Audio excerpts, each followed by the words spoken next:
राधे राधे। ओम नमो भगवते वासुदेवाय। गुरु कृपा ही केवलम। শ্রী শ্রী গুরুদেবের আশীর্বাদ নিয়ে, শ্রী শ্রী রাধারানীর আশীর্বাদ নিয়ে আজ রামায়ণ পাঠ করে শোনাচ্ছি। আজ রামায়ণের সপ্তকাণ্ড, রামায়ণের মর্ম পড়ে শোনাচ্ছি। জয় রাধা বল্লভ শ্রীহরিমান। সপ্তকাণ্ড রামায়ণ হনুমান কয়, সম্পাদি পক্ষীর পাখা হইল উদয়।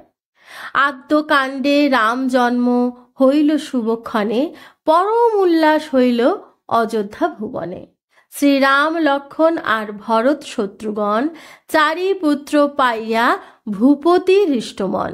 বিশ্বামিত্র আসিলেন অযোধ্যা নগরে, মিথিলায় বিবাহ দিলেন শ্রীরামেরে।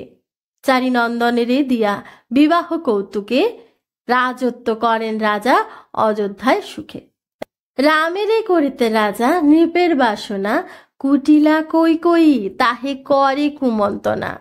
প্রীতি সত্য পালিতে গেলেন রামবন, সঙ্গে চলিলেন তার জানকী লক্ষণ। আদ্যকাণ্ডে রাম জন্ম বিবাহ নির্ধার্য, অযোধ্যায় বনবাস ভরতের রাজ্য। অরণ্যকাণ্ডেতে সীতা হরে দুরাশয়, কিষ্কিন্ধায় বালিবধ কটক সঞ্চয়। সুন্দর কাণ্ডেতে সেতুবন্ধ চমৎকার, লঙ্কা কাণ্ডে রাবণের সব অংশের সংহার। তথা সাত কাণ্ডের উত্তরা কাণ্ডে পড়ে, গাইলে শেষ কাণ্ড রামায়ণ নিরয়ে। তথা সাত কাণ্ডের কহিল হনুমান, সম্পাদি পক্ষীর পাখা হইল প্রমাণ। সম্পত্তি বলেন, শুনো যত বীরগণ, সীতারে লইয়া গেল পাপিষ্ঠ রাবণ। যখন দক্ষিণ দিকে মাথা তুলে থাকি, অশোকের বনে দেখি সীতা চন্দ্রমুখী। নানা বর্ণ রাক্ষসী সীতারে করে রক্ষা, শত যোজনের পথ সাগর পরীক্ষা। এক লাফে পার হও সকল বানর, সীতা দেবী দেখিয়া সকলে যাও ঘর। মহাবল ধরো সবে কি করো ভাবনা, হইয়া সাগর পার পুরাও কামনা। তার বাক্যে বানর দক্ষিণ মুখে চায়, 10 যোজন বিনা দেখিতে নাহি পায়। এক দৃষ্টে কপিগণ চাহে ঊর্ধ্বশ্বাসে, দেখিতে না পায় কিছু পক্ষীরাজ হাসি। উঠি বলে জাম্বুবান বুদ্ধি বৃহস্পতি, আমার বচন শোনো বিহঙ্গ সম্পাতি। শতেক যোজন পথ সাগর পাথার, বানর হইয়া হব কি প্রকারে পার। অনেক কালের পক্ষী অনেক বয়স, সাগর তরিতে তুমি কহ উপদেশ। সম্পাতি বলেন, শুনো সবে সাবধানে, অপূর্ব প্রস্তাব এক পড়িল যে মনে।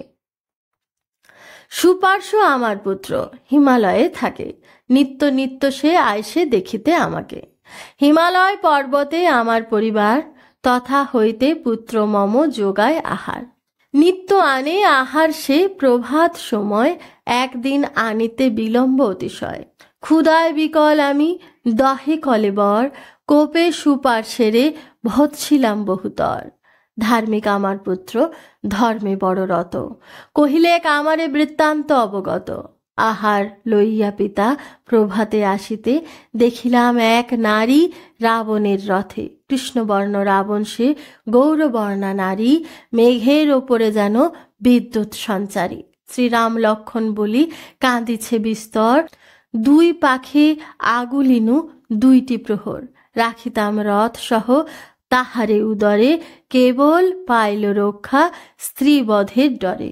সুপার্শ্বের কথা শুনি পারি বুঝিবারে, রাবণ সে লয়ে যায় রামের সীতারে। এখনই আসিবে পুত্র মহাবল তার, পৃষ্ঠে করি সবাকারে সে করিবে পার। 3 ভাগ সাগর সে ঢাকে 2 পাখে, 1 ভাগ মাত্র তার লঙ্ঘিবারে থাকে। 1 ভাগ লঙ্ঘিতে না হবে কোনো শ্রম, স্থির হয়ে কপিগণ নাহি ব্যতিক্রম।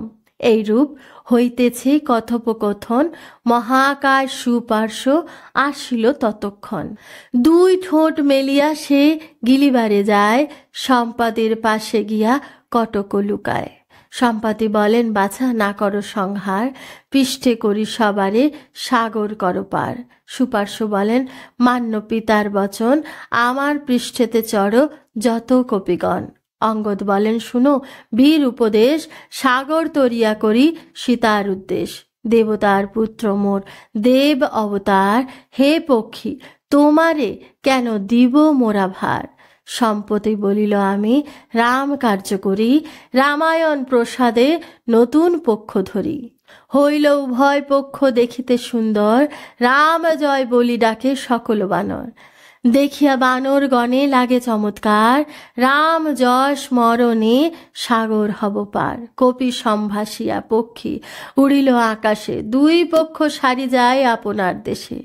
পুত্র সহ পক্ষীরাজ গেলেন উত্তর, অঙ্গদ কটক সহ দক্ষিণ সাগর। কৃত্তিবাস রচে কবি অমৃতের ভাণ্ড, সমাপ্ত হইল কিষ্কিন্ধা কাণ্ড।